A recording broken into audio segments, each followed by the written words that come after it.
Come up. Here. Zambezi's got this idea that if he gets in before the other elephants, he might be able to nick their bottles as well. Nkala, the small one, and then you've got Musalele on the right-hand side.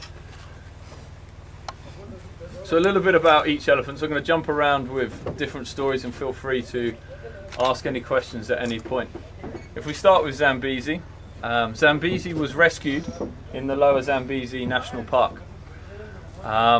He was found at Baines River Camp, which is a lodge on the river there, in their swimming pool, which is not the normal place for a young elephant to be. But what you're probably going to see in a minute, Zambezi probably looks like he's going over to have a drink of the barrel of water. Nkala will go over there at some point as well. Using a trunk is quite a difficult thing. You can see Zambezi there's using his trunk to drink. Hopefully he's going to have another go. And there's about 1,000 muscles in that trunk. When you're a very young elephant, you're not very good with your trunk. You find it quite hard. So hopefully, Nkala's going to go over there, and she's just going to stick her whole head into the barrel of water and not use her trunk. Wonderful. Look at that, if you can see the difference. So what happened to a young Zambezi, or what we believe to happen? There'd been an outbreak of anthrax poisoning in the Lower Zambezi. His family, we believe, would have died of that poisoning, and Zambezi was thirsty and hungry. He walked into the lodge, and those of you who've been down to Lilayi, they've got a lovely swimming pool. Zambezi walked up to the swimming pool thinking it was a great place to drink. Obviously he couldn't use his trunk. As he bent forward, he slipped and fell into the swimming pool, which was quite a shock for the person doing breaststroke at the other end. And unfortunately he couldn't get out, and we had a situation there.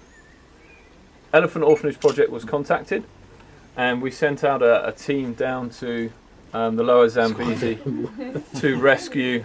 Is he having a go? Is he doing it properly now? You can see he's learning. And one's feeding the other. Yeah, they're best mates, these two. Absolute best mates. So Zambezi, the team went down and performed a rescue. Zambezi was kept down at the Lower Zambezi National Park for 2 months to make sure himself wasn't suffering from anthrax, because obviously the last thing we want is that poison to be spread around Zambia.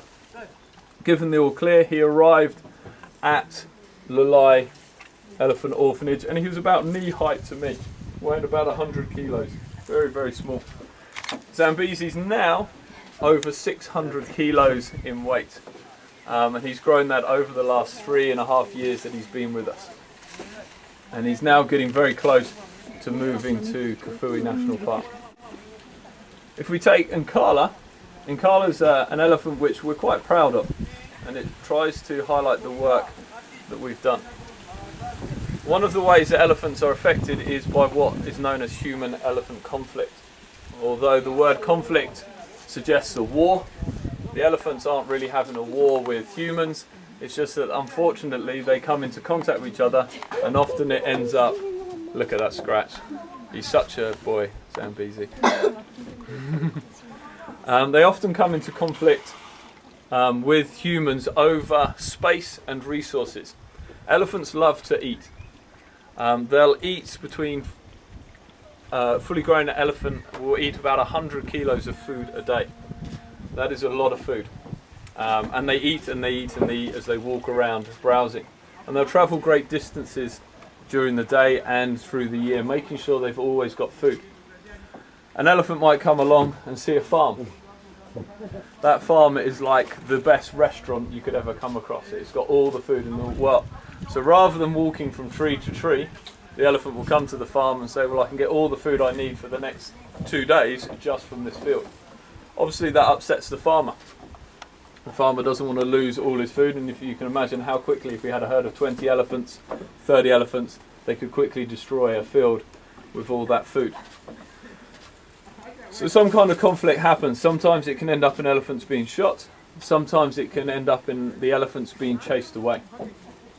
One of the things we are working on is a community project in these rural areas to try and help the communities deal with these elephant conflicts and trying to find out ways in which we can protect the farmers' fields.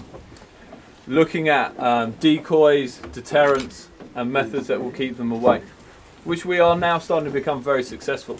We also, as an organisation, look to see how we can help the farmers, not only once their crops are out, but when they're storing them, and getting elephant-proof stores for them and providing with those.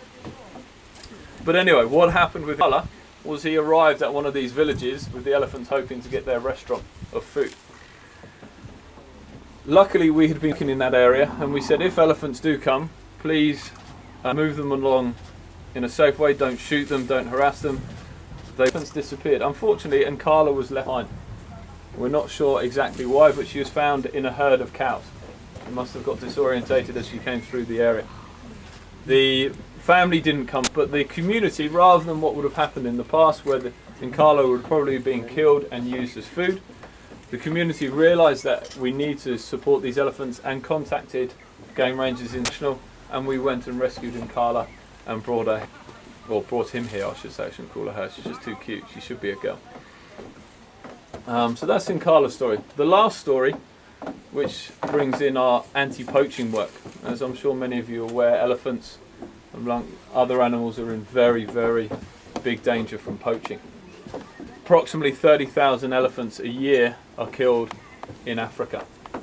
We have a global population in the region of 400,000 elephants. In Africa, 400,000 elephants. So my math isn't brilliant, but by the time your children, I can see some of you got young children here, finish school and we're going into adulthood and maybe thinking of having their own children, elephants won't be here. Scientists are suggesting maybe in 12 years' time we will not have elephants if we don't do something. So Game Rangers International, realising this, set up an anti-poaching team to work alongside ZAWA and the wildlife authorities there.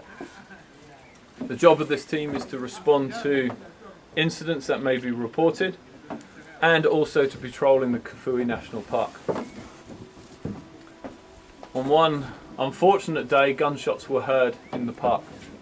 Reports got to ZAWA and the anti-poaching, and they responded to it. On arrival, they found Musalele trying to suckle from its dead mother. The mother elephant had been killed for her tusks. The poachers were still in the area. The tusk is a very prized thing for the poacher. And a gun battle started. During that gun battle, a ZAWA wildlife officer, whose name was Musalele, realised that this young elephant was in danger, and he put himself between the poachers and the young elephant. Unfortunately, Officer Musalele that day lost his life.